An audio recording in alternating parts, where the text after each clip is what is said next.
Well, thank you very much. This is a great room. And, we've done very well in this room before, but right now we broke every record. I just heard from Mike Johnson. He said, we broke every record, sir. There is over $35 million. That's not bad for an evening. For an evening, that's not bad. I wonder if you ever turn the room this way. You know, it's interesting because I love real estate. I love ballrooms. I have nice ballrooms, a lot of them. I wonder if they ever turned it this way instead. So it might be interesting. This way I'm not talking to a wall. They think they get a better view, but actually I'm not sure. But next time maybe we'll have to worry about that next year. Well, we'll do 45 or 50 million, right? I mean, a lot of people, you broke your record attendance and you broke your money record, and that's a great tribute to the Republicans and the party and everything it stands for. And it's wonderful. And I want to thank especially Speaker Mike Johnson because he's been incredible. And we have some unbelievable supporters of our House Republican majority with us, as you know, and with the help of everyone in this room.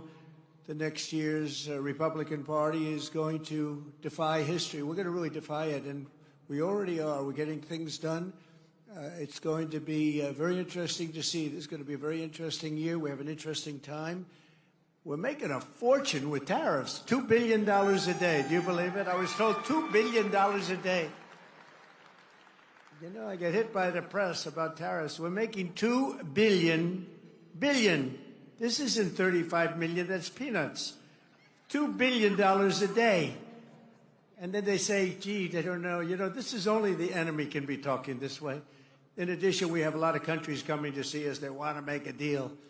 And we're doing things that nobody's ever even thought about doing. And we're going to defeat the radical left Democrats who are out there complaining about everything. All they do is complain, and then they want to put men and women's sports and things like that. They want men and women's sports. They're still fighting for that. I saw this poor guy. You all know him. I won't mention his name. He's sort of a nice guy. He's a loser. He's a Democrat, but he's a loser. And he was fighting on a big show this morning. We've got to have that. It's not fair that, essentially, that men aren't allowed to compete against women. Can you believe this guy? But let them do it. I say we shouldn't be fighting a lot of these things. Just let them go. And then just before the next election, we'll unleash on them. Because it would be very sad if they actually changed their policies. We don't want that to happen. But we're going to win the midterm elections, and we're going to have a tremendous, thundering landslide. I really believe that, and it's so important that we pass the big, beautiful bill, because that's going to be. And I really think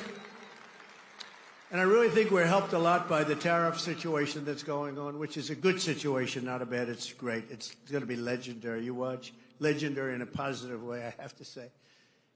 It's going to be legendary. But I really think it actually puts pressure on those few Republicans that just can't get there. You know what the alternative is? A Democrat bill or a chapter for the country. You know, we have the debt continuation, and they have to do this. They have to get there, and I think we are there. We had a great meeting today. I think we are there. But just in case there are a couple of Republicans out there, you just got to get there. Close your eyes and get there. It's a phenomenal bill. Stop grandstanding. Just stop grandstanding. Boy, oh boy, oh boy. You know, their policy, the Democrats, is horrible. It's horrible. Think of it, open borders, just all of the horrible, stupid things they have. You don't have energy. You don't have anything. They've lost their confidence. Everything is bad. But the one thing, they always vote in unison. You don't see somebody that's holding up. I'm going to hold up. And the alternative is hell. You know, the alternative is hell. So the Republicans just have one little thing the Republican Party has to do is get together and damn vote. If you're a single guy or a second guy, and you fight like hell for what you get, and then in the end you have to vote because the policy is phenomenal. You know, they don't get every little ounce. It doesn't work that way. And this bill that we're working on now is the best I think we've ever passed. Mike, wherever you may be, it's the best. I think it's the best thing we'll get it passed. But I think it's going to be the most important thing we've ever passed. It's the best thing we've ever passed. And I do think that the war with the world, which is not a war at all, because they're all coming here. Japan is coming here as we speak. They're in a plane flying, lots of them, all tough negotiators. But things that people wouldn't have given us 2 years ago, wouldn't have even thought of it 2 years ago, 3 years ago, 5 years ago, 7, they're giving us everything. They don't want tariffs on themselves. And it's very simple. We're making deals, and people are paying tariffs. Countries are paying tariffs. Right now, China's paying a 104% tariff. Think of it, 104%. Now, it sounds ridiculous, but they charged us for many items 100%, 125%. Many countries have. They've ripped us off left and right. But now it's our turn to do the ripping. That's okay. We're going to make our country even stronger, stronger than it ever was. And 2026 Republicans will fight for every state, every seat, and every single vote. We're going to fight like hell. I intend to personally campaign for candidates all across the country, and we just won't. You're right about that.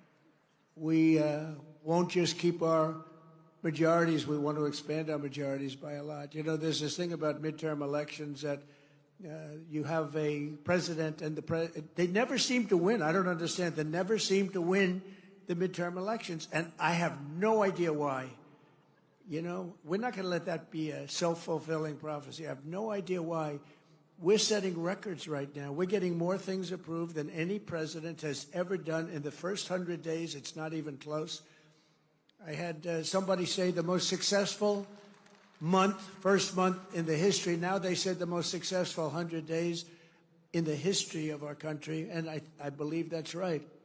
And we're going to continue that way, if not more so. And we're going to do tremendously in midterms. There's no reason we should do great in the midterms. There's this thing that, for some reason, the president, whoever the president is, the midterms are tough. Why would they be tough? If we're doing great, they should be easy. And I'm telling you, we got to win a lot more. But as Mike said before, I happened to listen to him. He was on C-SPAN 1. That's a big upgrade, right? I was listening as I was putting on the tie. How does it look? He was on C-SPAN 1, and they were talking about that. And I thought to myself, because people love him and they love your leaders, they love, really, the party is just doing well. A couple we could do without, to be honest with you. But the party is doing well, and there's no reason we shouldn't just get together and win these midterms and win them by a lot, because 7 that I heard Mike talking about before, 7 is not really enough. But we lived for 1 for a period of time. You know, the only thing good about 7, when you have 1, and now all of a sudden you have 7, it sounds like it's like a landslide. It's so good. It's like the most amazing thing. 7 sounds so good when I hear that. It sounds like we can't be beaten. And we should be 50, 60 up. Honestly, we should be 100 up, because based on policy, these people have the worst policy that anybody's ever seen. There's something wrong with them. Honestly, there's something wrong with them, all this crap. 13 House Democrats currently represent districts that voted for Trump, and voted for Trump big. And in 2026, we're going to tell them, all 13, that you're fired, get out. Out, get out. No reason for that, 13, but 13 is a small number compared to some of these stats. We are going to work very hard. I'm going to do tele-rallies. You know tele-rallies? I'll do rallies for a lot of you, but I'll do tele-rallies at a minimum. And we just had 2 great elections, by the way, and I heard everybody is introducing our 2 new Congress. Where are they, please? Stand up. I want to look you in the eye. I want to look you in the eye, Randy. Look at the 2 of them. What a job you did, man. Huh? You were never in doubt. Where's our second person here? I know there he is. Boy, they gave him a lousy seat. He's behind. Great job. We're proud of you, man. Great job. Great job. Thank you. And, you know, both elections, they were saying, it's going to be close. It's going to be close. And I was listening. And they won by, you won by what, 17 points, 18 points? I don't think that's close. I don't think it's close. So we won by 15 and 18 points. And they're saying It was a terrible evening for Trump. Can you believe it? Terrible evening. They only won by 18 points and 15 points. Anyway, good job, both of you. Good job. But in addition to our fantastic House Speaker, we're pleased to be joined by Majority Leader Steve Scalise. And I watched you too, Steve. I watched you on C-SPAN 1. And Steve has suffered greatly. I mean, I was there the night that it looked like he wasn't going to make it. He's very brave. He suffered greatly. And I tell the story about the baseball game where, I mean, he was really, the doctor told me, sir, I've never had anybody lose so much blood. It's not looking good.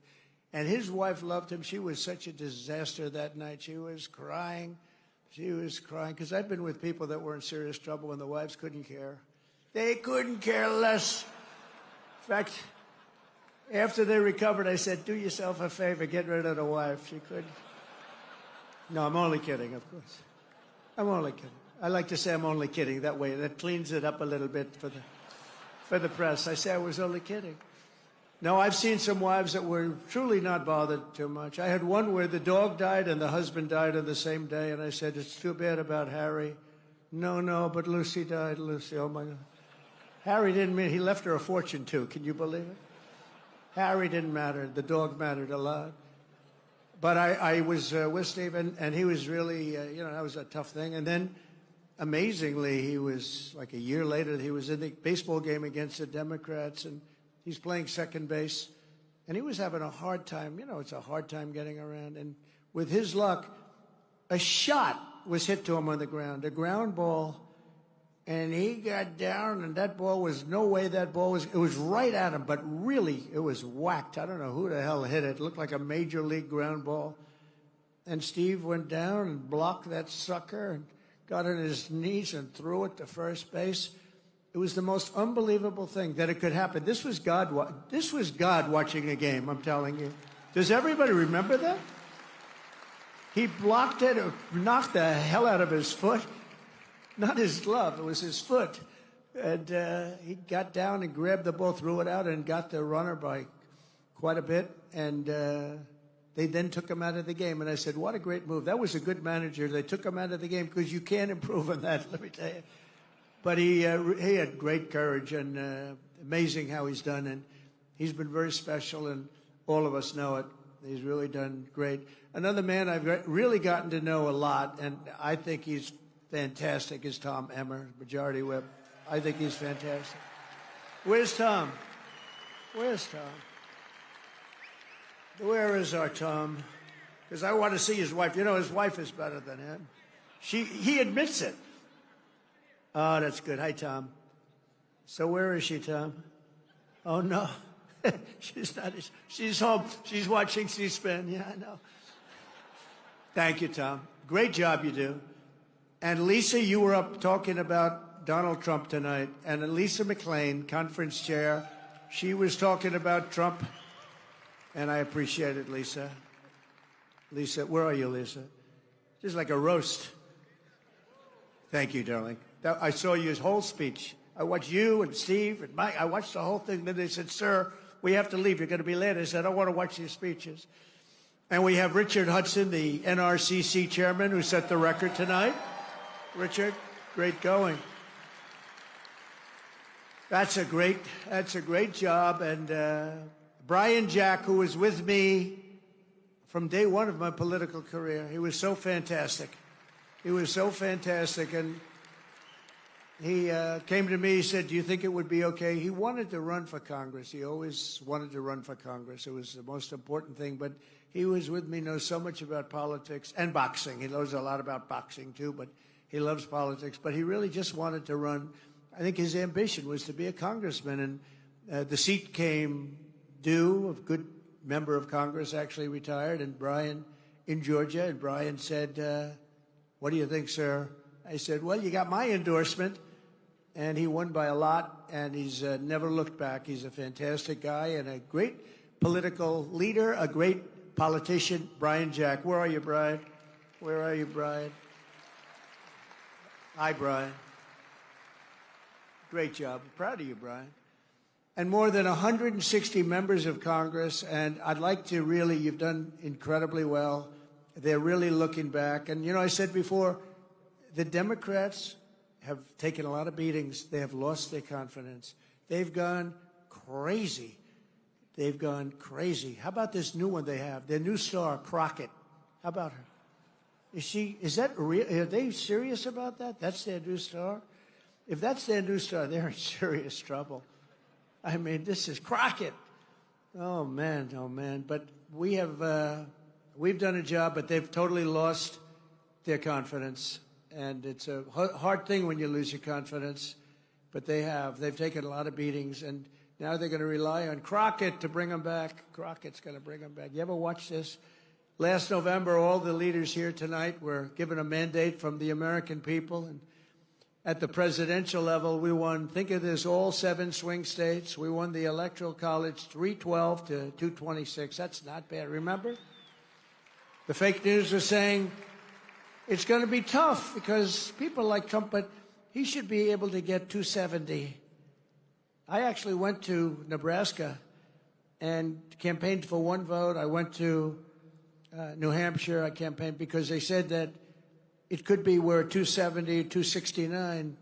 So I'm going to all the places, and I'm trying to get one. We won Nebraska big, but there was one area, and I went there. I went all over the place campaigning, and then we get 312. But we won in a landslide, too, because we won the popular vote for the first time of a Republican in decades, and now I think that's going to be done routinely.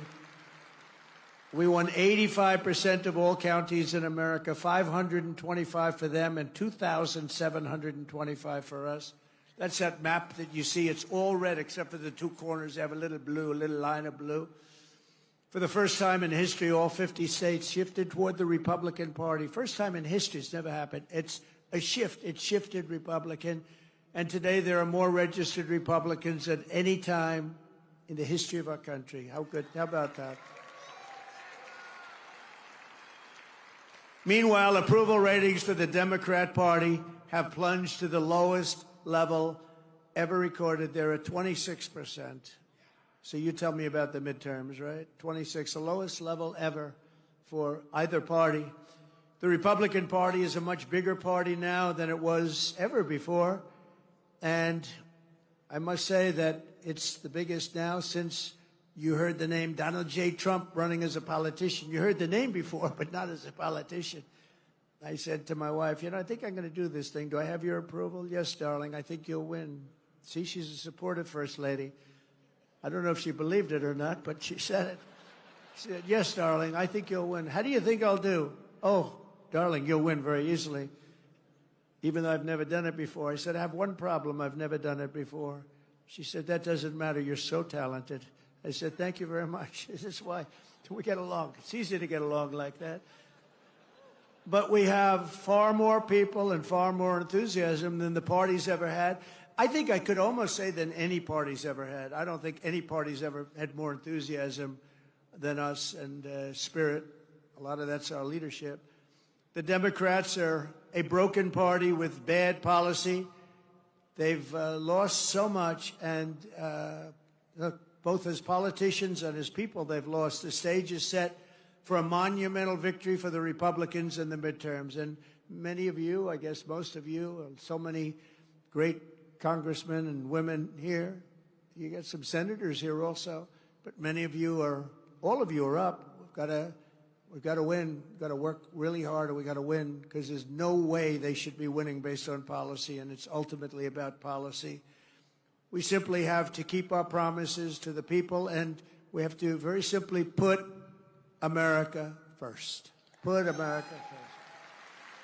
And I said, I ran on common sense. You know, I ran in, it sounds like a phrase that would have been used. I don't know. Nobody tells me it was used in politics before. Now everybody's using it. I see the Democrats, some Democrat guy who's a real sleazeball, got up. He said, yeah, I ran on common sense. That's what I did. Common sense. Yeah. And I said, gee, but the problem in politics, you come up with a little slogan and they copy it.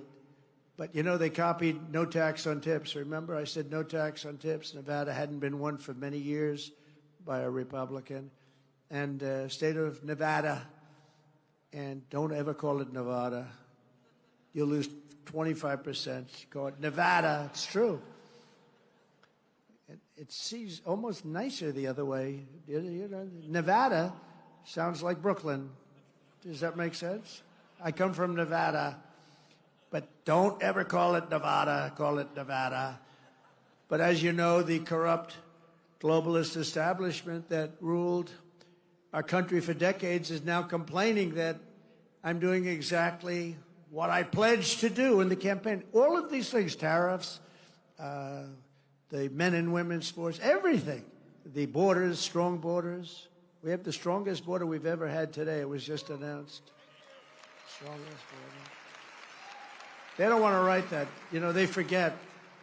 They forget. Eggs. I came in eggs. Not a very glamorous thing to talk, but eggs. I was in for 1 week, and they said, egg prices are soaring. I said, I've just been here. I didn't know this, please. I didn't know it. The fake news, they're going, egg prices are soaring.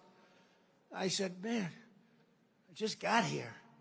You know, let me know about it. What's going on with eggs? Tell me.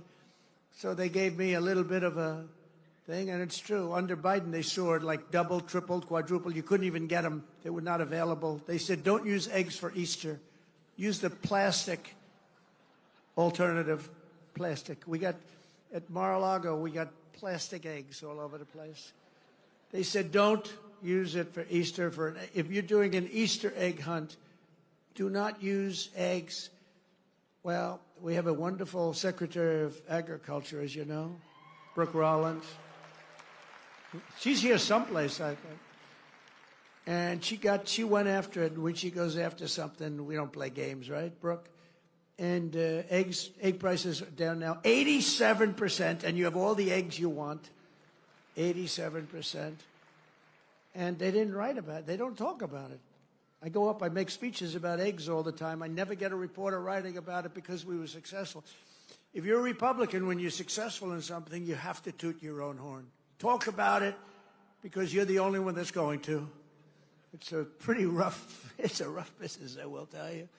But the shrill voices that you're hearing this week about tariffs are the same scoundrels and frauds who never thought twice about when the United States lost 90,000 factories and plants. Think of that, 90,000. How do you do 90? If you had a map, a big map the size of that wall, and you had a pin for each factory, you wouldn't have enough room. You think of it, 90,000 factories since NAFTA, the worst trade deal in history, by the way. And we had it terminated. Everybody said you'd never be able to. It had to be terminated by Congress, and it was not easy. It was so bad. You know, the people have a lot of, it's very interesting, they have a lot of power. They have a lot of political power. It's hard to get even a bad deal terminated, but we did do it, and we got USMCA, and that's been really great. But when they cheat, it's not so good. And they cheat. They do cheat, you know, like, respect Mexico, I respect Canada, but they cheat like hell. You know, Canada charges for our dairy products 270%. Nobody knows that. They charge you 2% for the first 2 cartons of milk. And after that, you go up to 270. And the press says, they've only charged 2%. No, that's for the first 2 cartons. So it's, you know, we can't have that. And we have to be wise to it and get along with everybody, but we have to call people out. 6 million manufacturing jobs were lost since NAFTA when 21 million illegal aliens poured across our borders. Think of that, many of whom were violent criminals, murderers, drug lords, and the mentally insane. Insane asylums were closed. They used to go crazy when I talk about Hannibal Lecter, the late, great Hannibal Lecter, right? Silence of the Lambs. The fake news would say, why does he talk about that? He's a fictional character. He's actually not. We have many of them that came across the board. He's actually not. But when the people went to the voting booth, then we understood why he talked about that, because they voted for us. They said, we don't want Hannibal Lecter in our country. The great Hannibal Lecter, he was a very important force. But the press would go absolutely crazy if I mentioned Hannibal Lecter's name, because they said he's a fictional character. No, but it was making a point, and the point is they're emptying mental institutions and insane asylum. Not anymore, they're not. insane asylums into our country. We had numbers, the likes of which nobody's ever seen anything like it. Other countries, I deal with other countries all the time. I am right now on tariffs where they want to make a deal with us. We don't necessarily want to make a deal with them. We're happy the way we are, taking our $2 billion a day. But they want to make a deal with us, and they talk about it, and they say, we cannot believe that they had open borders. These are countries, they have borders, and they don't let people into their country. They can't understand how. They did it because they're sick or they're crazy. There's something really wrong with these people. But the same people now telling me about how to deal with China are the ones who sold out America for decades to China. For decades, they gave up to China. I'm the only one that you know how much? China's paid almost $700 billion in tariffs under me. And then they say, Donald Trump hasn't been tough on China. They say Trump hasn't been tough on Russia. Okay, here's the story. Nord Stream 2. Did anybody ever hear of it? It's the biggest pipeline in the world. I closed it. Russia had it. I closed it. Putin told me that's the worst thing. You're supposed to be friendly with me. I'd hate to see you as my enemy. I closed Nord Stream 2. When Biden got in, he opened it up immediately. It serviced all of Europe, going to Germany. It serviced all of Europe. We closed it, and they say, oh, he wasn't tough on Russia. I was very tough with the sanctions and everything else. And by the way, just for your information, we're trying like hell to get the fighting stopped between Russia and Ukraine. A thing that never would have happened if the election wasn't rigged. We had a rigged election, and we can say it and say it loud and say it proud because the election was rigged, and we can't let that stuff happen anymore. Go to paper ballots. Go to same-day voting. Go to voter ID. Go to citizenship. You have to prove your citizenship, a little piece of paper, and you won't have it. Sort of disappointing because a lot of Republican governors, they could do that. Same-day voting, paper ballots, very sophisticated paper, actually. It's all watermarked. You can't cheat. Very hard to cheat. France went that way. They were like us, and they were, having very bad elections, very crooked elections. They had 37 million people. They voted. They had a winner. They had a loser. They went home. That was it. 10 o'clock in the evening, it was over. With us, you ever see, we have these machines that cost a fortune. And they say, we think we're going to have the final vote tally in 2.5 weeks. And wait a minute, this is election day. You ever see where in California they were counting votes 4 weeks later? And then they say, and by the way, all paper costs 8% of the machines. Why is it that Republican governors aren't going to it, okay? What's going on with our Republican governors? If nothing else, you say, even if it was just the same, and it's not, nothing's foolproof when it comes to voting, but it's pretty close. But it costs 8%. In other words, you can have your election 8% the cost of the machines, and you get an accurate count. So it's pretty amazing.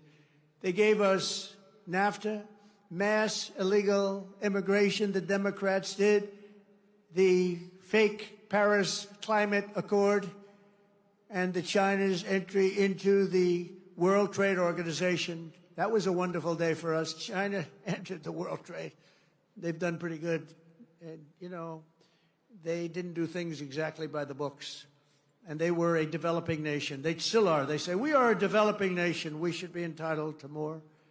And our people say, oh, that's right, they're developing. They're not developing, we're developing. Look at some of our inner cities.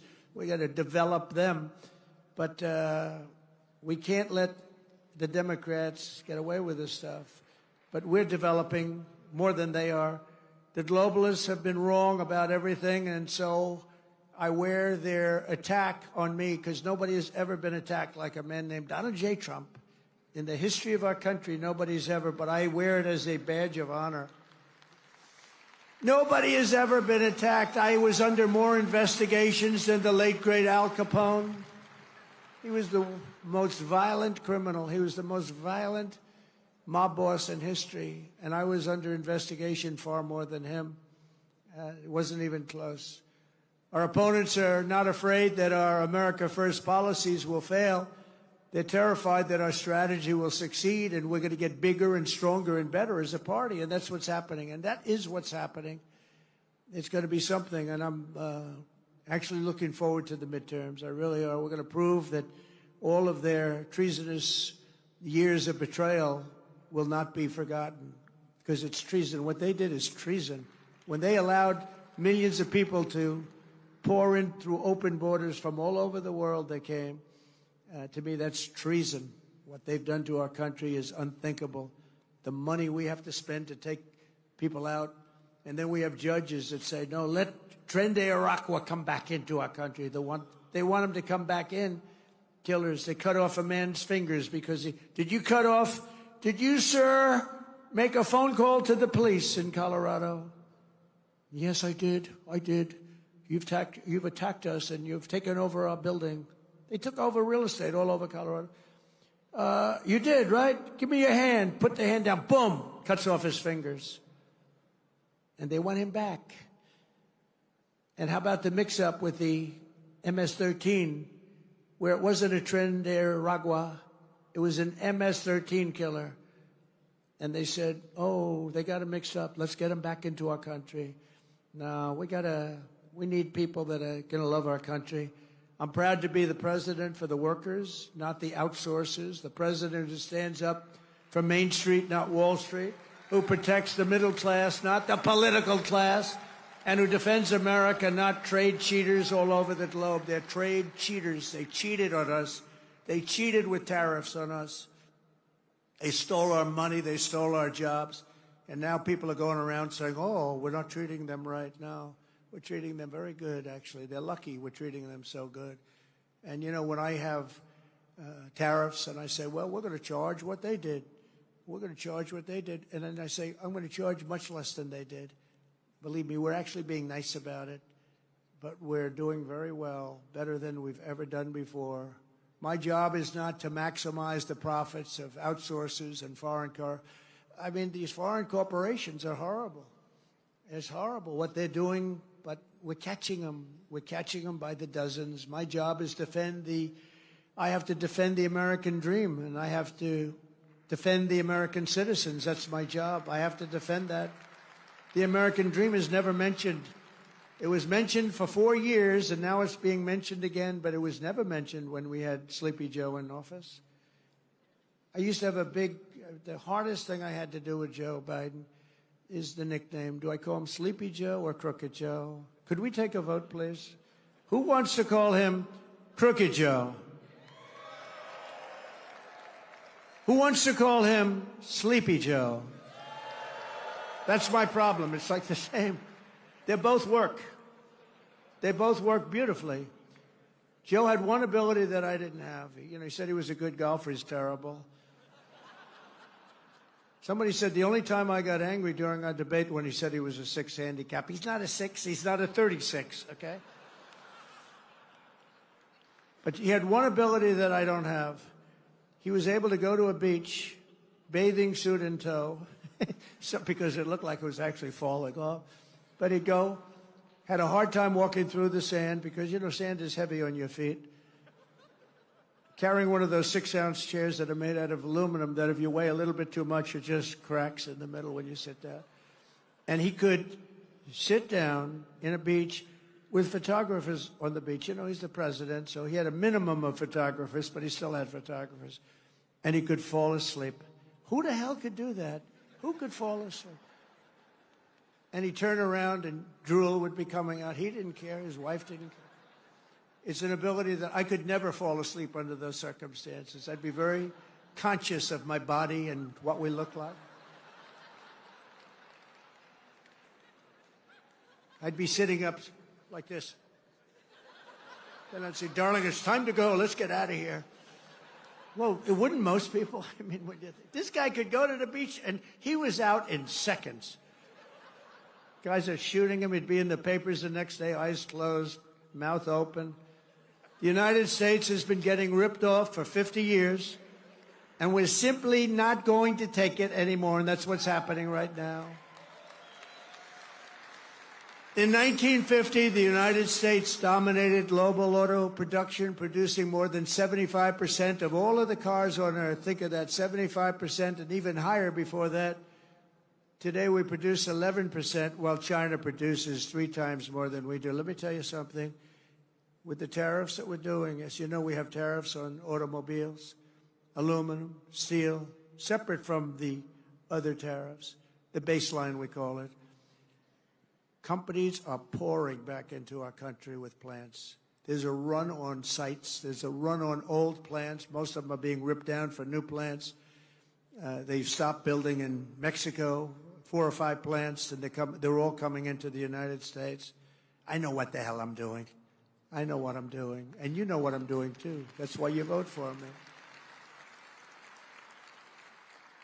And the chip makers are coming in. They're all coming in. We've never had anything like this. We have investment, they think, of about $7 trillion. And that's been in a month and a half. Think of that. For the first, you got to give me a little time to get warmed up with that. So let's take the first couple of weeks off. For about a month and a half, we got almost $7 trillion spoken for. Trillion.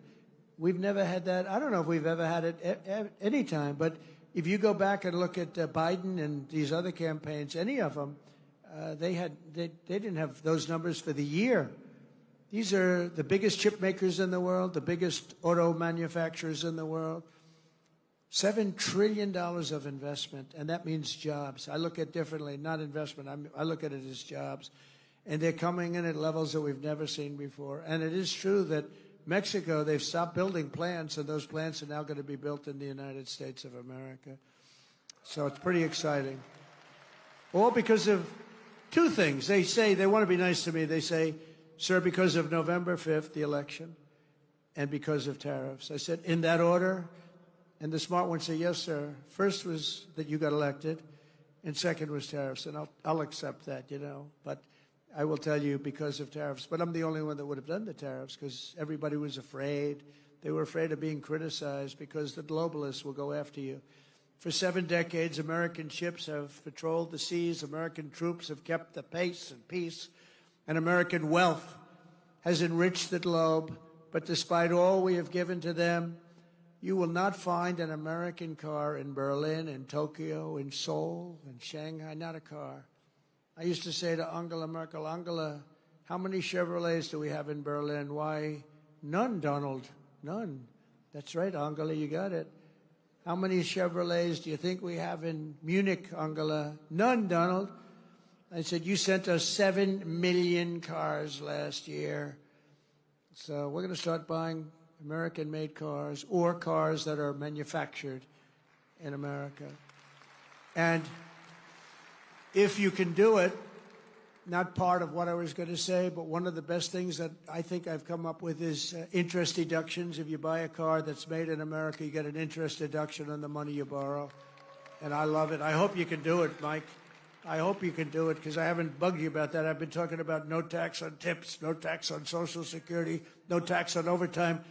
And I haven't really been as strong on this one, but it's only because it gets a little bit long, But if you think of it, you buy a car, you borrow money, and you get a deduction on that money if the car is made in America. I'm thinking that will not cost you 10 cents. You'll make money with that one.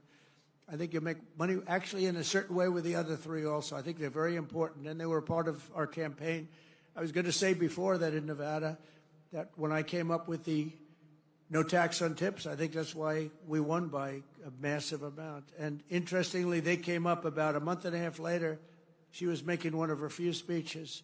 She didn't speak too much for a reason, good reason. She's making a speech, and in the middle she said, oh, and by the way, we will have, everyone's falling asleep, we will have no tax on tips. That place booed the hell out of it. They said, you're a little late on that one.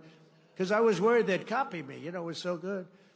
You know how it actually happened? Maybe I should tell the story quickly. I was in my building in Las Vegas. We have a great restaurant there. And this young, beautiful waitress, and you're not allowed to say beautiful because that's the end of your political career. If you call a young woman beautiful, that's the end of your career. But what the hell? She was beautiful. So she came up to me.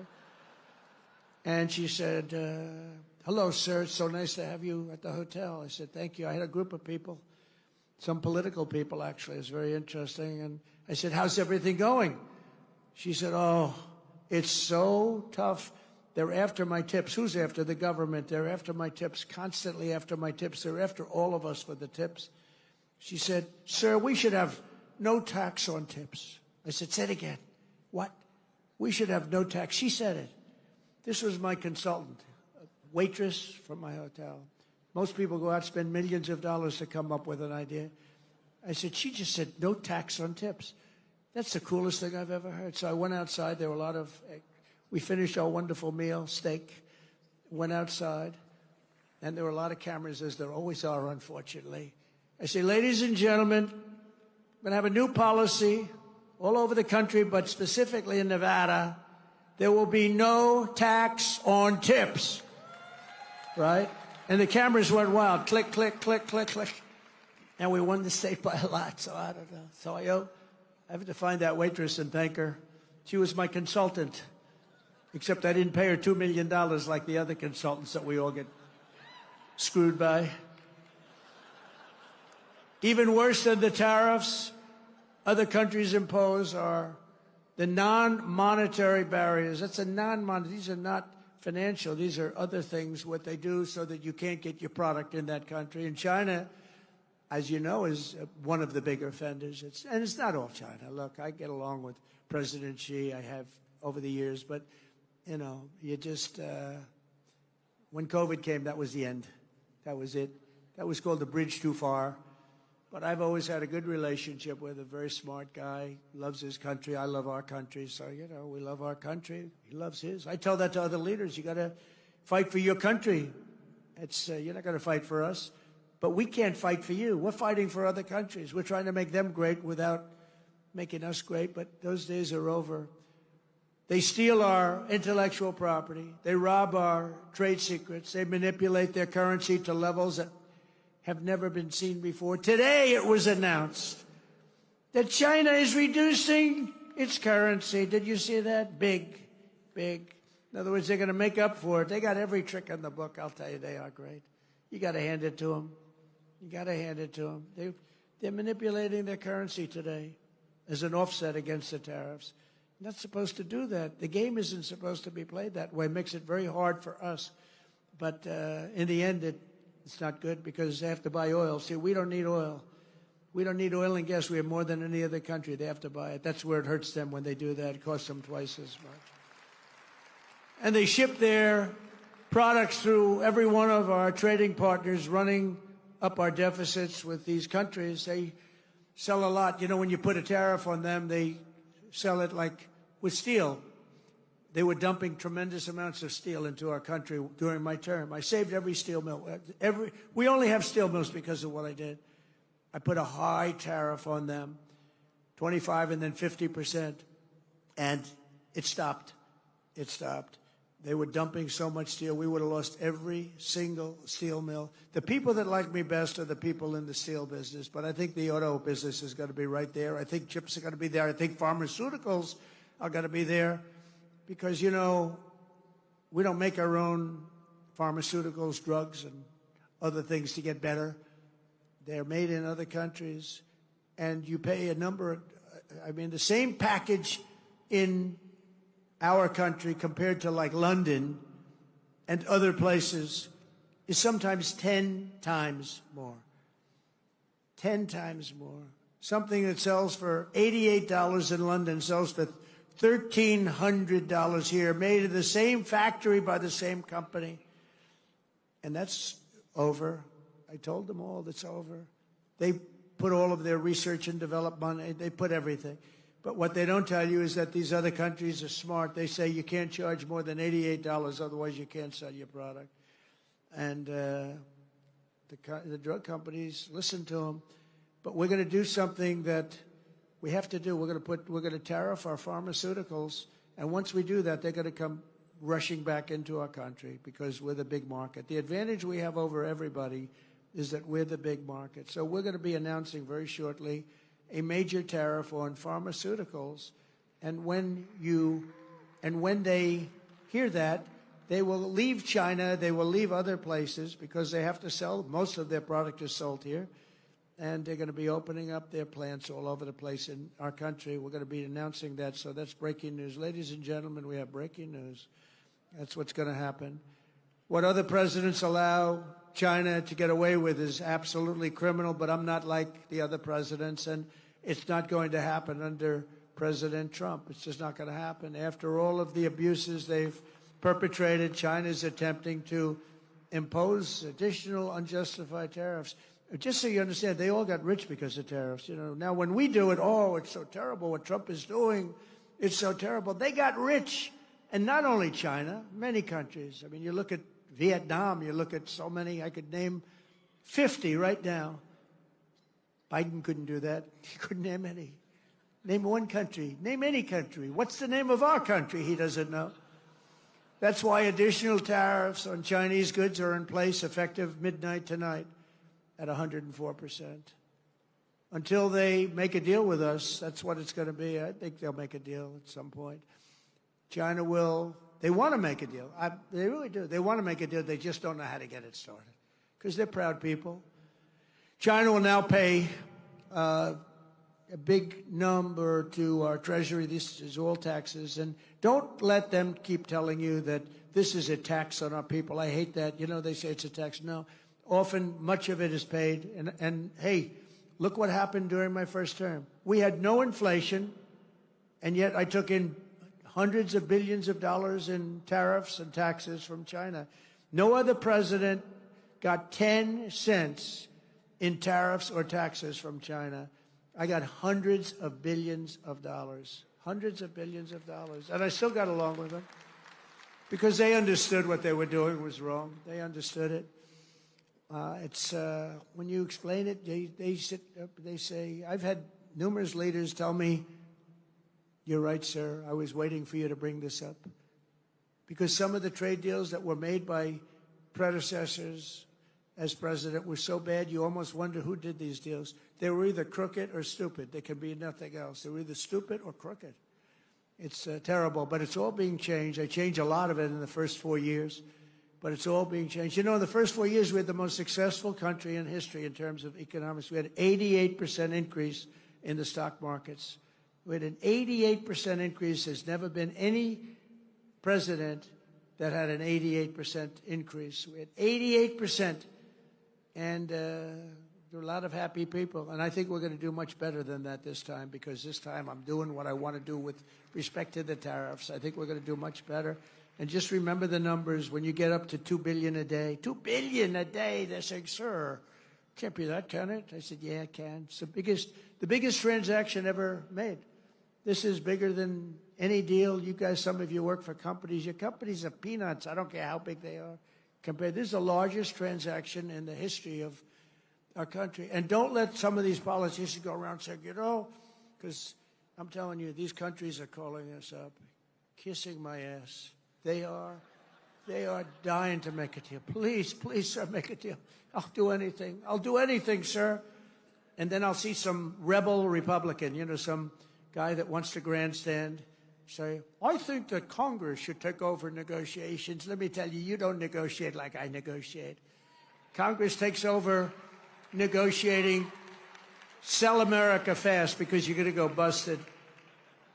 You don't. I just saw it today. A couple of your congressmen said, I think we should get involved in the negotiation of the tariffs. Oh, that's what I need. I need some guy telling me how to negotiate. I tell you, the happiest people in the world would be China. They wouldn't be paying 104%. I tell you, they'd be paying no percent. We'd be paying them 104%. That's the beauties. These guys, we got to be careful. And even the concept of it hurts your negotiation. When they see a little story like that, the other side, you know, it hurts your negotiation. And then the fake news wants to build it up, and it has no chance anyway. But we have to remain united. As I defend workers from unfair trade, House Republicans have a chance this week to bring trillions and trillions of dollars pouring back into America by pushing forward with the largest tax cuts in American history, which is what you're working on right now. The largest in American history. And you know, the reason we had, because we had a great first term and amazing first term, but I saw that the other day that we had the most successful, I mean, I knew it anyway, but I saw that we had 88% increase. That's a tremendous increase. Think of that. And that's with all of the difficulties and all of the fake investigations and Adam Shifty Shifts. Can you believe this guy? He's got the smallest neck I've ever seen. And the biggest head. We call him watermelon head. I'd say, how could that big fat face stand on a neck that looked like this finger? How can it? It was the weirdest thing. It's a mystery. Nobody can understand it. But he's one of the most dishonest human beings I've ever seen. And, you know, how we can allow people like that to run in office is a shame, but we did. He was in charge of the witch hunt. You know, he was in charge of the fake witch hunt with Russia, Russia, Russia. It was a made-up story. Made up. Think of it. They make up a story. They know it's made up.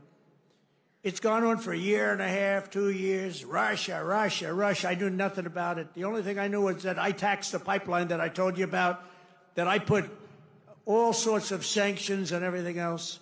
They never had a problem like they had with me. But it was Russia, Russia, Russia, constant, as a method of, what they did is that was the complaint about why she lost an election, because crooked Hillary was expected to win the election. But they didn't see what we saw. We saw the biggest crowds in history gathering, only superseded by the crowds we just had.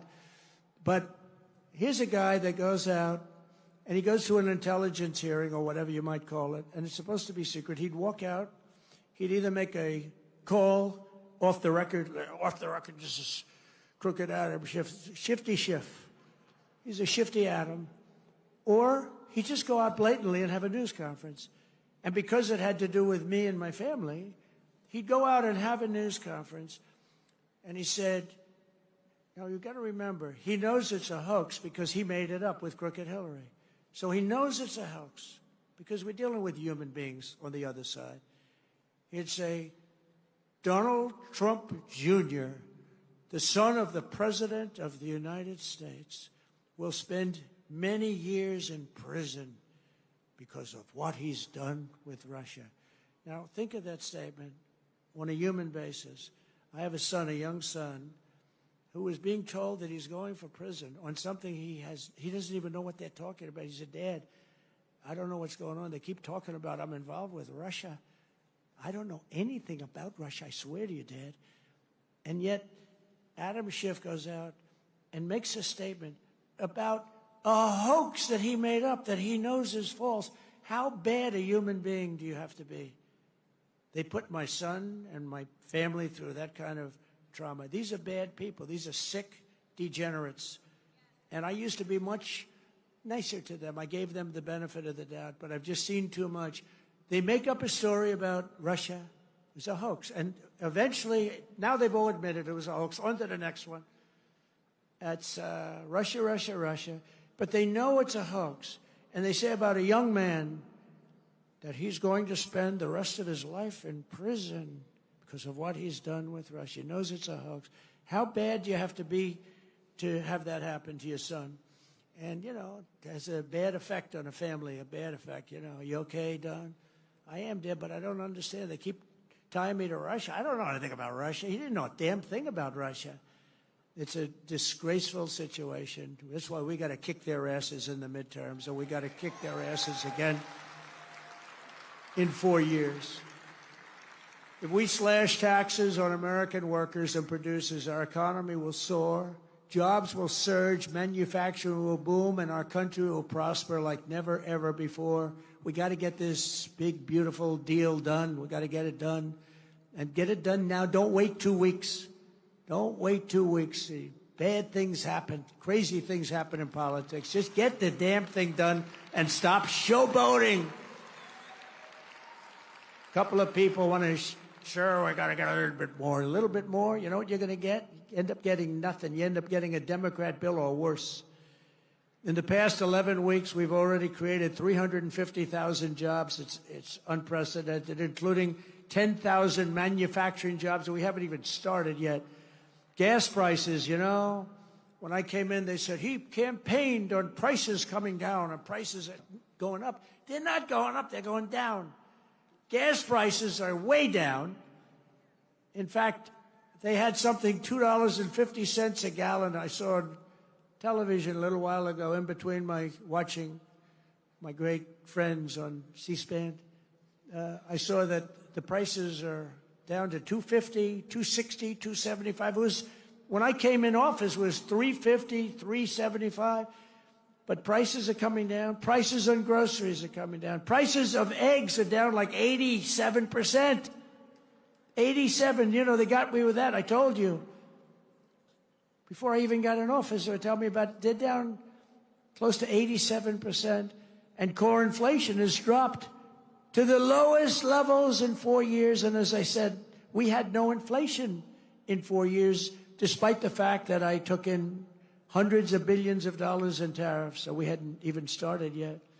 Nearly $6 trillion of new investment, and that number is now revised up to about 7. Apple, great company, is spending $500 billion because of tariffs. $500 billion, not 500 million, that's a lot. 500 million, you know, when I first heard the number, I said, you mean 500 million? You can build a lot of plants for... No, sir, 500 billion. 500 billion? TSMC, the biggest, most powerful chip maker in the world. This is without that stupid CHIP Act, where they say, here's billions of dollars to a company that doesn't need it. These chip companies are loaded. They give these companies billions of dollars to build a plant in the United States. They don't build them in the United States. They keep the money. It looks good. They give them billions. No. TSMC, I gave them no money. Great company. Most powerful in the world, biggest chip company in the world. They're spending $200 billion in Arizona building one of the biggest plants in the world. And that's without money. All I did is say, if you don't build your plant here, you're going to pay a big tax, 25, maybe 50, maybe 75, maybe 100%. NVIDIA is investing hundreds of billions of dollars. Johnson & Johnson is investing $55 billion. Eli Lilly is investing $27 billion. DeMac is investing $20 billion. We have billions and billions being invested by Merck, Clarios, Stellantis, General Motors, Honda, Nissan, Hyundai. All are putting in billions and billions and billions of dollars. They're buying sites all over. They're building because they don't want to have to pay 25 and 50% tariffs. They're all doing it. And I think they also have confidence in the country. They have a president that they have confidence in. I know many of them. With the help of people in this room, we are one big, beautiful bill signing away from the greatest economy in the history of the world.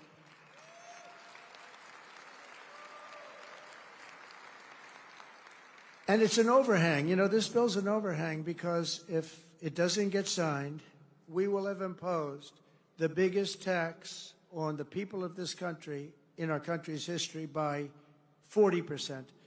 Biggest tax, because we gave you the biggest tax cut in history. Now we're giving you another, which is one of the reasons that, there are many reasons why we were so successful, but that's one of the big ones. The other one is that 1 year deduction, all in 1 year deduction, so big, and I know they're working on that, the big deduction. It makes people invest. But now we're working on something that's going to, I think, blow it away. This bill is unbelievable. It's going to bring a lot of money back into our country. But if we don't do it, it's going to be a disaster. And you just better hope that people believe that it was the Democrats' fault, because, you know, they're very good at saying it was our fault. It'll be the biggest tax increase in history. And all my life as I watched politicians, I wasn't a politician, but I watched them and I contributed to them a lot, contributed a lot of money over the years, but I watched it. But all my life, I'd hear politicians saying, we are going to give you a tax cut. I will cut your taxes. We will cut your I never heard. They're the only party that says, we are going to increase your taxes. Vote for me. Who the hell ever heard this? Only these people. We're at a strange time. These lunatics go out and they tell everybody how you're going to have a big tax increase. So maybe they want the bill to fail so that we can have a tax increase. Maybe they'll take credit for it. But I've never heard that said. Oh, I've watched politics all my life. I've never seen politicians campaign on, we're going to increase your taxes, except these crazy Democrats. As part of this legislation, I am committed to spending cuts, and I will fight hard to include the elimination of hundreds of billions of dollars in waste, fraud, and abuse in the bill. We've already found hundreds of billions of dollars through Doge, and Elon has been terrific. He's been really terrific. But we've found hundreds of billions of dollars of waste, fraud, and abuse. But now We need to get the budget resolution, and we have to get it passed in the Senate. We have to bring it through the House. It's going to pass in both. One thing I'll say is that Thune has been great. John Thune has been great.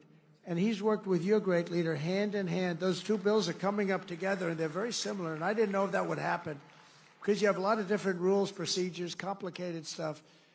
But Mike has been amazing, and John Thune, and they've worked like amazingly well because they've just been going on at the same time. And we're ready to get this thing done and beyond and get rid of the debt hangover ceiling that's a disaster for our country and for everybody, and to give people the biggest tax cuts they've ever had, because we're going to add them both up together. It'll be the biggest tax cuts. It'll blow away the tax cuts that we got them 4 years ago. If we follow through on this agenda, we will be rewarded with a phenomenal economy and a massive victory at the ballot box in 2026, because we will have a record of triumph like no president has ever had, like no Congress has ever had. They will not be able to even touch your seat. Your seat is secure, and we'll pick up 40, 50, or even 60 seats, and we'll have something that's going to be smooth sailing for years to come. If we don't get it done because of stupidity or a couple of people that want to show how great they are, you just have to laugh at them or smile at them or cry right in their face. In less than 3 months, our new administration has already accomplished more than most administrations achieve in 4 years or 8 years, and everybody says it. And we have to have this stuff documented and approved. In a matter of weeks, we've achieved the lowest level of illegal border crossings in American history. In history, they have a plaza in front in Tijuana, Mexico. I wouldn't advise going there on a trip, but nevertheless, they have a plaza, a big plaza, held hundreds of thousands of people. Yesterday morning, there were none. There was a man sweeping this massive plate of concrete, massive. And he was sweeping the concrete, and there was nobody there. During the same period last year, Joe Biden released more than 184,000 illegal aliens into our country. Think of it. Many of these people were from jails and mental institutions, as I said. Since my inauguration, we've released a grand total of nine. And they were all, in all cases, medical emergencies. We did that for medical emergency reasons. Last month, we officially designated Tren de Aragua, MS-13, and the Mexican drug cartels as foreign terrorist organizations. And thanks to the Supreme Court yesterday, and today we had a big ruling, too. We had a very big ruling today. But we will continue to deport these monsters under the Alien Enemies Act. Think of that, Alien Enemies Act. Can you believe it? All things we wouldn't have had to do if the election weren't rigged. Now, in reconciliation, we need Republicans in Congress to give us the full funding to permanently secure the border and to carry out. That's part of what we're asking for. Who could fight that? We want to permanently secure. Without a border or without fair elections and without a good press, you don't have a country. Well, we have a lousy press. We now have a good border. And we're going to get good elections pretty soon. There's a lot of clamor for it. I think it's something that you should work on. You should go out and put a bill in demanding. You demand. You know, because the states are just an agent of the federal government, of you. You ought to demand paper ballots. You ought to demand one-day elections. You know what they do when it's longer than one day? All of a sudden, well, we're fixing the room up. Move those boxes. We're putting an air conditioner. Oh, really? We'll move the boxes back in a few days. Well, we're painting the room. Please move the boxes. And you notice the boxes go out, and then they move back in about half the number. Oh, it's so sick. One-day election. You don't need any more than that. One-day election, paper ballots. I think you should put a bill in. I mean, I don't know. Who's in favor of a bill? Who could not want it? Who could not want it? But I think you should do a bill in that. I think it would be so popular. And more importantly than popular, it's so necessary. You have to have great elections. You have to have fair and free elections. And you've got to have borders. Otherwise, you don't have a country. To quickly bring down the cost of energy and lower the price of everything on day one, I declared a national energy emergency to drill, baby, drill. We're drilling. Oh, we're drilling.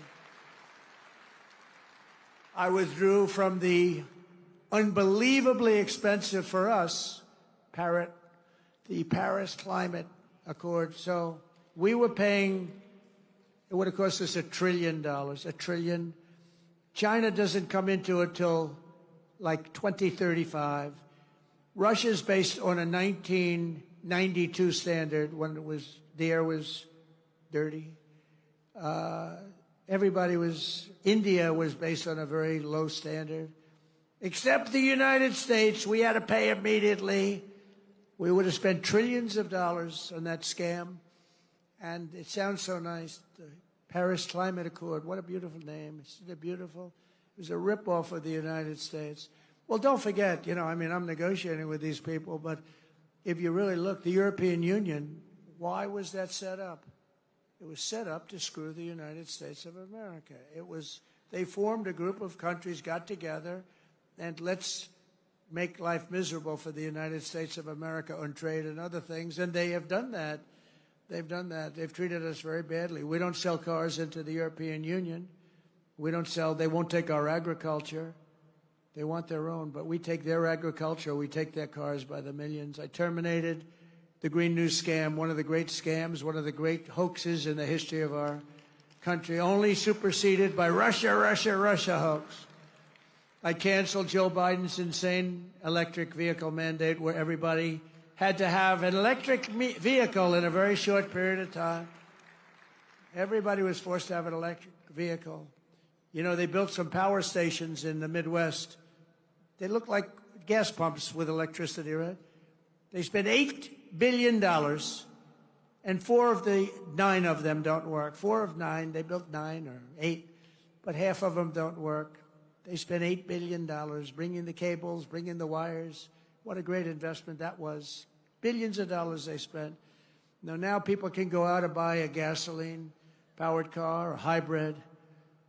They can buy whatever they want. We don't want hydrogen because they have some big problems. They blow up, and you never see who is driving the car. You're not recognizable.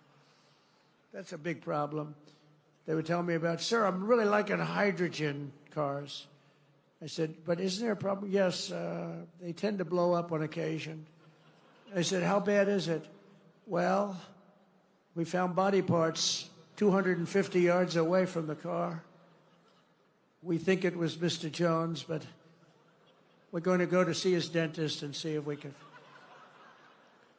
So if you have one of those incidents, let's forget it, right? It's a bomb. It's a bomb. I don't want him to work. I actually said, don't work on it. Between that and windmills, you can have windmills too. Most expensive form of energy ever. Anybody have a windmill by your house? Congratulations, you'll never sell your house. And today I signed historic executive orders to unleash coal production to the highest levels ever.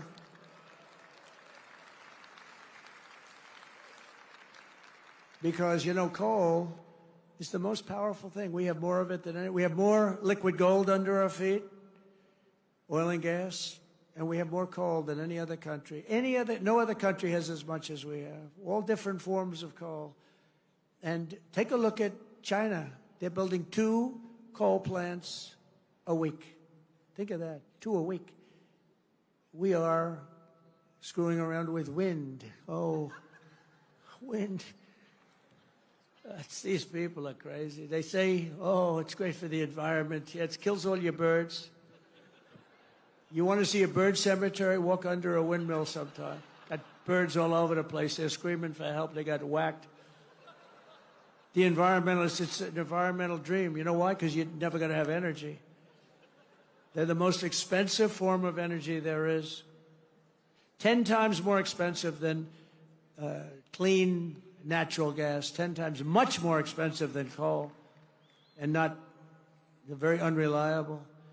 Like if they wanted to watch us tonight on television, Alice, I want to watch the president tonight. I'm sorry, darling, but the windmills aren't blowing. We're going to give them confidence to do what they have to do long into the future, because coal is going to be a big factor in our country now. You know, it does give us our electricity, because there's nothing like coal in terms of power, but it's going to be clean, beautiful coal, like our bill. It's going to be clean and beautiful. Coal miners, and by the way, they've made tremendous progress with also coal in terms of clean coal. But the coal miners standing alongside of me this afternoon in the White House, they were incredible.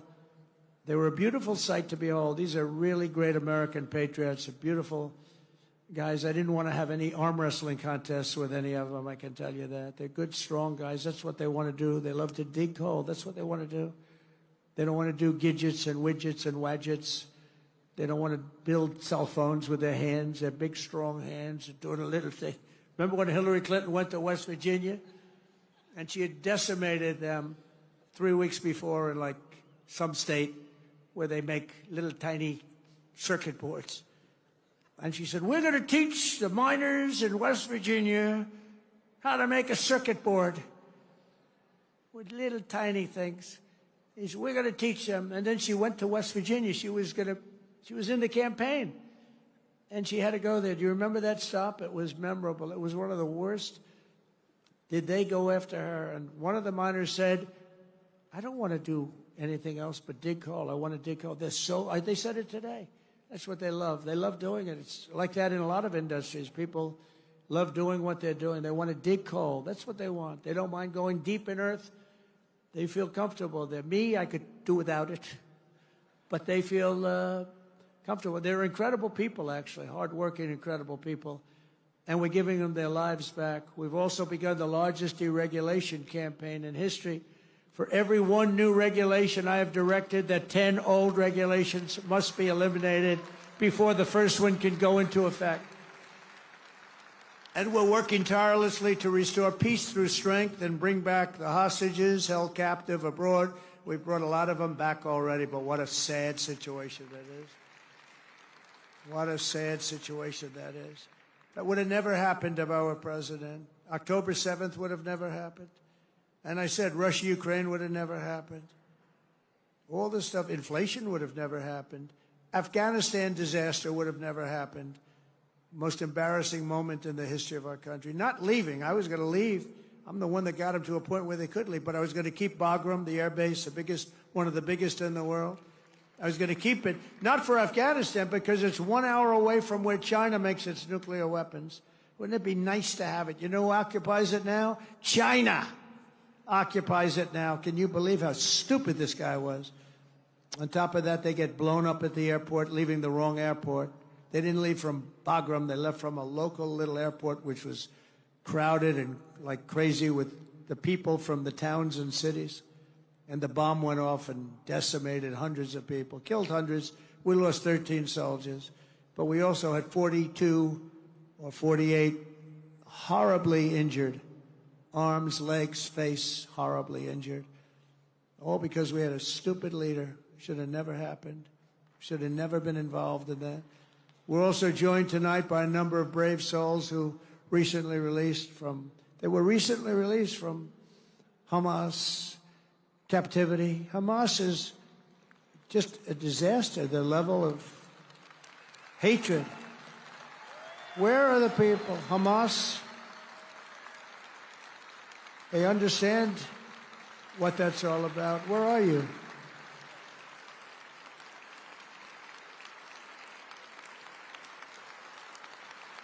That's great. How does it feel to be out? How does that feel to be out, huh? You want to come up here for a second? Come on up here. Come on up here. Come on up. Yeah, let them up, please. That's great. That's great. I'll tell you, these people, what they had to go through. I had 10 hostages in my office 2 weeks ago. What they had to go through is just horrible. Come on up. That's great.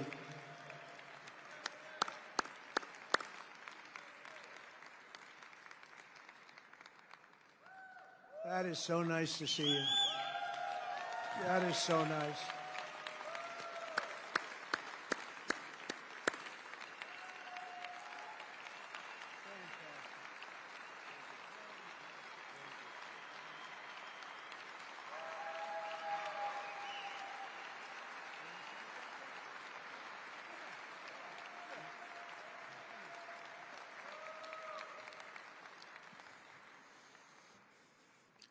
Thank you. Thank you very much.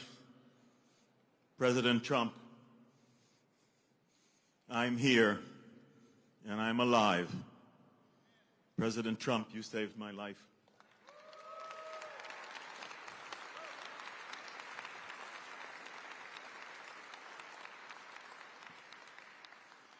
You saved the life of 33 hostages that because of your efforts and you're setting the hostage crisis at the high priority of what you are doing among all of the enormous issues and things that you're dealing with since you came into your position as President of the United States. You set the hostage crisis at the highest priority. You got 33 of us home alive. We all owe our lives to you. Thank you, thank you, thank you. And please continue your tremendous efforts and your tremendous actions and your tremendous accomplishments. Continue, and we will get, with your help, all of the remaining 59 hostages still in Gaza back home. Thank you.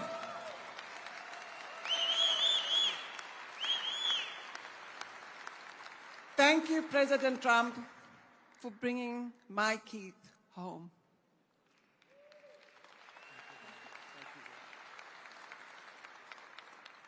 Keith's grandchildren are the happiest. Keith's children are the happiest. Keith's family is the happiest. But I am the most happiest. Thank you so much. We need you. We need you to bring all the hostages home. There's 24 that are alive and 59 to come home to their families. Just like I received Keith, they needed to. We have Yair standing here with us, and Eitan, his brother, is underneath the ground now, begging to get out. So I'm begging you all to help us.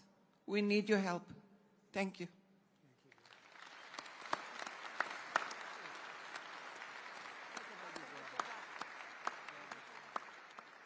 So, my name is Yair.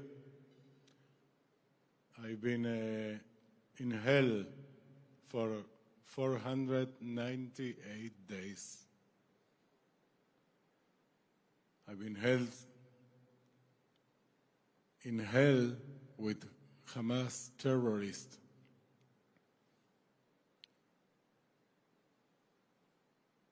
When we didn't see the light, but we feel, when we heard President Trump get elected, we knew there is now someone who makes the things happen. We needed, I'm sorry about my English. I am half Argentinian, half Israeli. I'm sorry. We knew we need someone who do the things. That's President Trump. We are here because of President Trump. Thank you.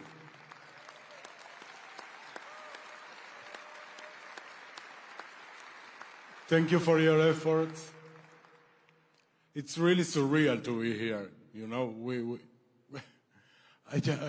I'm a simple man. I'm running the bar in the kibbutz in Niroz, where I was live, and now I'm here with President Trump, who's running the world.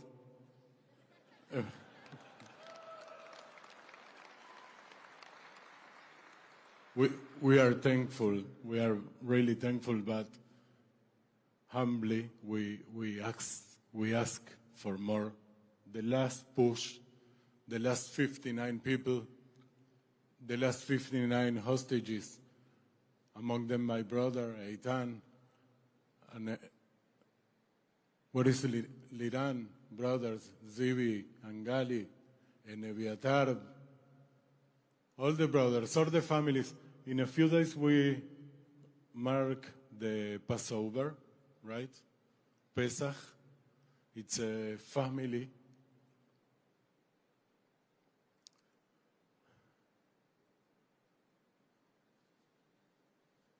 time. So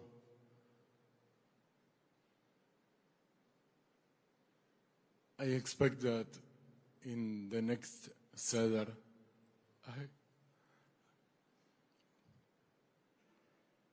when my mother make the kneidalach, the matze balls, that my brother Eitan, my little brother, who I call little, but he's 38, but it's my little brother. I hope he can sit with us in the Seder of Passover, and wow, it's overwhelming. I just want to tell you again, thank you. Thank you very much.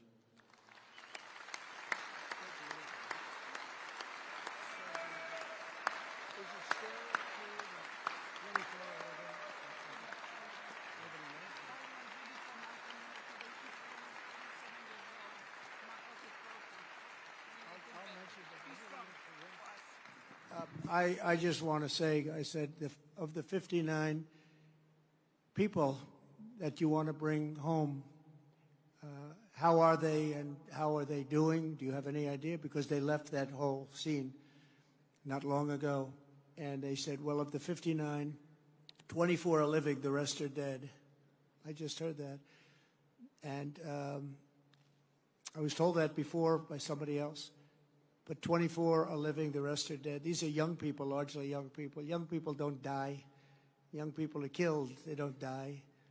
But the conditions were so horrible.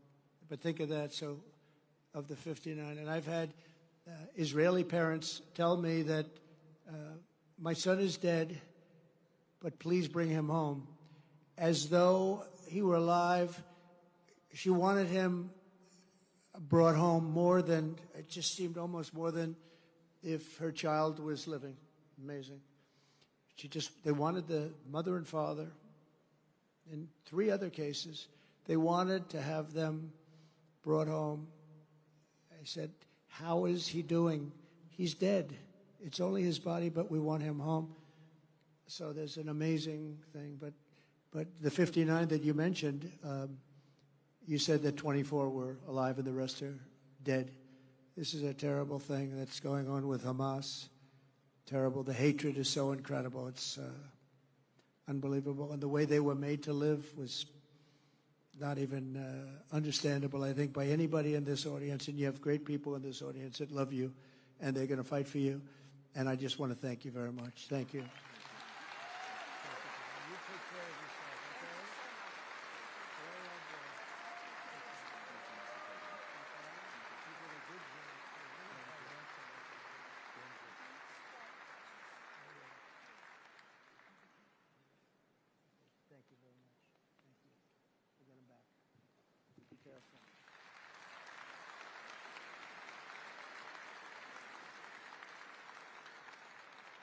It's incredible what they've been forced to live with for 450, 500 days. Incredible. Nobody in this room could really understand it. I found it hard to understand. But we'll not rest until your loved ones have been returned home, and hopefully we can do it the right way. We want to get those 24 out really fast, and we're working on it very hard. There was no chance before. This is something that should have been done right at the beginning during the past administration. On day one, we ended the so-called diversity, equity, and inclusion policies across the entire federal government, the private sector, and it's just not even allowed. I also signed an order making it the official policy of the United States government that there are only 2 genders, male and female. We want to keep it simple. As you know, in a very important executive order, I banned men from competing in women's sports. That was done, and I hope all of these executive orders can be codified, can be voted on by Congress. I can't imagine any Republican that's not going to vote for him. Many, many of them, over 100. And I think every single one of them is just common sense, good. It's good politics, but the word politics doesn't matter to me so much. It's good for our country. If Democrats retake the House next year, they will try to reverse all of the progress that we've made, which is record-setting progress. Instead of House committees run by Mike Johnson, Steve Scalise, Jim Jordan, James Comer, Ronnie Jackson, and so many other of our friends in this audience, the House will be run by the same band of radicals and lunatics you saw at my address to Congress, including Hakeem Jeffries, AOC, Ilhan Omar, Nancy Crazy Pelosi, and Weird Al Green. He's a weird dude. Oh, he should have been treated very badly for the way he behaved that night. Think of it, they didn't stand up. They didn't pay respect to anybody, including, think of it, you take a look at Laken Riley, you take a look at any of the people there, the parents of these incredible people, the young boy with cancer, serious cancer, wanted to be in a police department, would give anything to be a policeman someday. They refused to even applaud or acknowledge them. They're sick. There's something wrong with them. They sat as the stories were explained. 2 young ladies savagely killed by illegal aliens. They came into our country and they killed these 2 young ladies, and the Democrats sat there. They didn't smile. They didn't clap. They didn't do anything. I think you frankly win the midterms. Just all you have to do is show a picture of these grieving parents, uncontrollably grieving, and they didn't get one clap out of the whole group of them. They just sat there like stoic and disgraceful. And you show that in your commercials that you're going to be putting on, and you'll win every race that we have in this room. That was a bad night for them, and now they know it. They're trying to make up for it, but they're just, I don't know, something wrong with them. That's why every day from now until November 2026, we're going to fight to elect and expand the Republican majority of the House and save our country from these radical left lunatics. We will not be deterred. We will not stop. We will not yield, and we will never, ever back down. We're not going to back down. They would lose respect if you back down. They're the ones that back down. They're the ones that have lost their confidence. They're no good anymore. I saw politicians that were good politicians 4 years ago. They're not good politicians anymore. They've lost their confidence. They've totally lost their confidence. But they can get their confidence back, so you can't rely on that too much, I guess. Together we're liberating our country, reclaiming our wealth, unleashing our energy, protecting our children, rebuilding our military, repelling the invaders, deporting the criminals, destroying the gangs, and unlocking what history will know as the golden age of America. This is going to be the golden age of America.